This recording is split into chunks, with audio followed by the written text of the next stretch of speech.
Seguimos conversando en nuestra entrega de Tiene la Palabra Diputado, porque hoy se la hemos concedido al diputado Víctor Clark, quien representa a la bancada del Partido Socialista Unido de Venezuela. Dejamos, diputado, un tema en el aire. Quiero avanzar rápidamente porque son muchos temas. Fíjese, le preguntaba yo acerca de la corrupción. Usted asegura que ustedes no son una bancada de la corrupción, pero del mismo seno del oficialismo han venido algunas denuncias graves de corrupción, como la del exministro Giordani, solo por citar algunas, y algunas otras quizás en el ámbito regional. No necesariamente estos grandes casos muy estridentes desde el punto de vista nacional, también como el Banco de Andorra, denuncias asociadas al funcionamiento de Sencoex y Cadivi, denuncias asociadas al dinero que se entregó para importar medicamentos y alimentos y que fueron traídos a un precio, vendidos a otro, qué pasó también con el excedente del dinero de PDVSA cuando el barril estaba a 60 y fue presupuestado, a 60 y estaba a 100, qué pasó con el excedente, cómo funciona realmente el Fonden, hasta dónde se puede elevar la Contraloría para llegar al fondo de este asunto. Mucha gente sí se puso una camisa roja, sí se asoció al entorno del gobierno para cometer hechos de corrupción. No se debe vivir fácil con eso, entre pecho y espalda, diputado, debe ser difícil, por eso le hablo de la moral revolucionaria. Claro, y quien tiene moral y quien tiene dignidad siempre va a tener vehemencia en confrontar y denunciar la corrupción y el oportunismo que se puedan cubrir en cualquier circunstancia política favorable de quienes ven en una militancia, entre comillas, una oportunidad para servirse de intereses particulares cuando tienen una responsabilidad de Estado, de función pública, como uno de los peores delitos que nosotros debemos definitivamente acabar en la cultura política venezolana. Creo que el fenómeno del cadivismo, como se le ha llamado, o del uso de la divisa preferencial, en definitiva refleja eso es lo que han llamado en el argot popular esa viveza criolla del que se quiere volver rico en un negocio en 3 meses, en que si le dan $1 preferencial que está destinado para la importación de un alimento o medicina a un determinado precio y que nada más importó el 10% de lo que se comprometió y el 90% colocó esa divisa preferencial de una vez en cualquier otra parte de algún banco en el exterior, y de los múltiples mecanismos que después fue, creo que la corrupción pública y privada, porque en definitiva no se puede decir que es el Estado o que es el gobierno en definitiva el sujeto sobre el cual tú le puedes atribuir toda la corrupción. Son los funcionarios, y los funcionarios son ciudadanos que tienen deberes y derechos y tienen responsabilidades penales, administrativas que deben asumir. Cuando aquí hay responsables de gobernadores que pueden estar hoy presos, de generales que pueden estar presos, de esos no se ponen como ejemplo también de una lucha que debemos seguir asumiendo todos. Ahora, lo que nosotros no podemos permitir y lo que yo no puedo permitir, ni como político, ni como revolucionario, ni como joven, ni como generación que me formé en Chávez, es que me atribuyan o nos atribuyan también responsabilidades y actuaciones de lamentables funcionarios que no entendieron su papel, su responsabilidad, su deber, y bueno, y fueron precisamente permeados por un vicio que está ahí y que nosotros debemos culturalmente que terminar de acabar. Y es una tarea de todos. Creo que la escala de la corrupción no es solamente un debate que va desde el que termina ciertamente robándose un dinero o una divisa preferencial, sino de igual del banquero prófugo que en momentos de una situación de déficit o de quiebra internacional, como pasó en el 2008-2009, también fueron prófugos de la justicia y que hoy están solicitados por la justicia venezolana por el robo de más de 30.000 venezolanos, y que hoy precisamente se le está poniendo también en la ley de amnistía como posible beneficiario o exonerado de una responsabilidad penal frente a la justicia. Eso también agudizaría una cultura de impunidad y de que la corrupción puede seguir siendo una vía de escape de muchos de los que pueden delinquir, de los que pueden conspirar, de los que pueden ser corruptos y de paso pararse después como que si nada ha pasado. Eso le haría un daño terrible a esa sociedad de mayor valor que nosotros queremos promover. Ahora, eso va a ser un reto que vamos a seguir haciendo nosotros como proyecto político, como chavismo, como dirigencia, como militancia. Pero las instituciones tienen una responsabilidad, y también los dirigentes de la otra cara o de la otra mirada de la política, que en este caso la oposición, también tiene su tarea. porque nada más levantarse o erigirse en la falla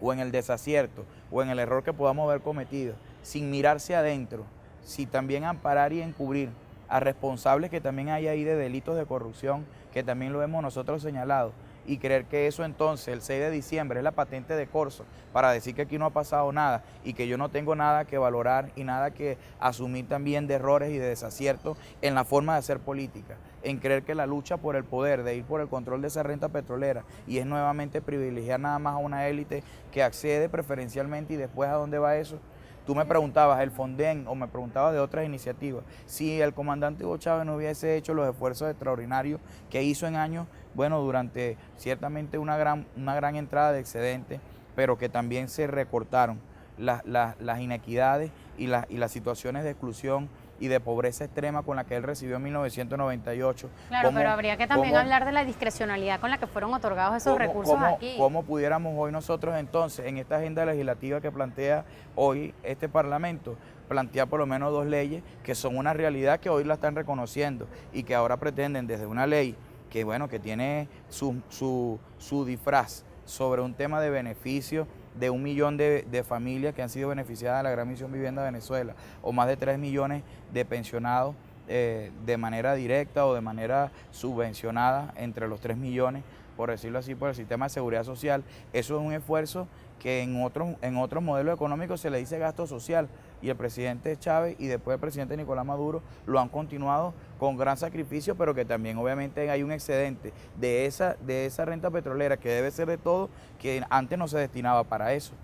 Eso no se ve y eso no se pone en la mesa, sino nosotros, vamos a discutir. Es que es un tema muy amplio, porque tendríamos que discutir a fondo lo que dice la Constitución acerca de la propiedad del individuo, de lo que ahora ustedes denominan propiedad familiar, y eso es un tema muy profundo. Pero yo, ahora que usted hablaba de los vicios que generan, por ejemplo, los controles, yo escuché en estos días el debate planteado sobre la mesa de lo que dijo Maripili Hernández acerca de eliminar el control de cambio. Mire, eso es un gran debate en este país y mucha gente siente que el control de cambio no controla nada, sentó las bases para que se creara pues todo este aparato monstruoso de corrupción a su alrededor.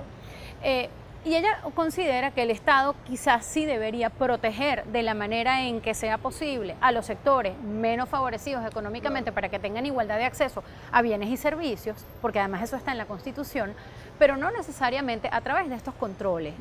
Quisiera extender la pregunta no solamente al control de cambio, diputado, sino al control de precios, que también ha generado una gran cantidad de males. Para nadie es un secreto, y lo han admitido ustedes muchas veces, que los venezolanos están hartos de hacer cola, están hartos de no conseguir medicamentos, están hartos de que esos controles se conviertan para ellos en su día a día en un gran problema del acceso a los bienes de consumo masivo y a los bienes más importantes para el consumo familiar. ¿Cómo esperan resolver eso desde el gobierno, más allá de las medidas que recientemente anunció el presidente Nicolás Maduro? En primer lugar, que son todos los venezolanos, sin distinción. La situación por la que hoy pasa el pueblo de Venezuela no tiene ningún tipo de discriminación o de distinción entre los que asumen y defienden el chavismo y el proyecto político revolucionario y quienes no. Creo que está afectando por igual a todos los venezolanos en el tema de la alimentación y el tema de la salud, por decirlo así, como los dos grandes situaciones de mayor sensibilidad y de mayor dureza, ¿no?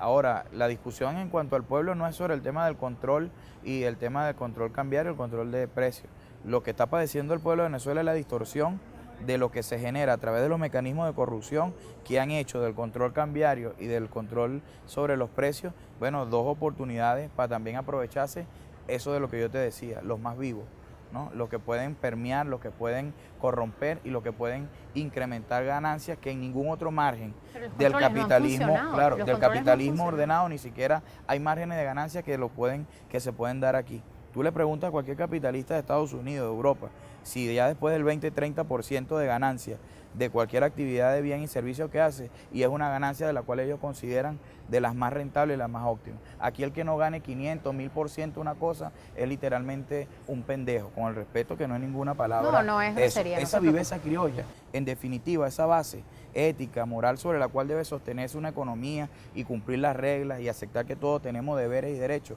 es lo necesario para construir el nuevo modelo económico productivo. ¿Y todos estos años no han servido como para revisar eso? Yo lo que te quiero decir que también la bonanza de alguna manera fue una oportunidad de permear y de agudizar en la cultura del vicio y de la corrupción, tanto en el sector privado como en el sector público. Y fue aprovechado no por la gran mayoría de los venezolanos. El esfuerzo del gobierno bolivariano fue en democratizar esa renta y construir los programas sociales que hizo el comandante Hugo Chávez y lo ha sostenido el presidente Nicolás Maduro. Y el otro margen de divisa, de excedente, era para que hoy tuviéramos ciertamente el aparato productivo y la solidez de toda la diversificación de nuestra economía, que prefirió ganar 1000, 2000% y colocar la divisa afuera. Y en definitiva hoy, cuando estamos pasando por una situación de dificultad, no están aquí esos que se aprovecharon de la riqueza preferencial y de la asignación preferencial de esa divisa. Una pausa, seguimos al regreso, porque el tema económico es inagotable, diputado. Hay algunas cifras interesantes que revisar al regreso. 32 aumentos del salario mínimo en 17 años. En su Twitter usted dice que eso es un logro de la revolución, porque yo le revisé la cuenta de Twitter y usted tuiteó eso como un logro. Yo quisiera tocar eso al regreso, a ver por qué usted defiende eso como un logro. Vamos y venimos, no se vaya.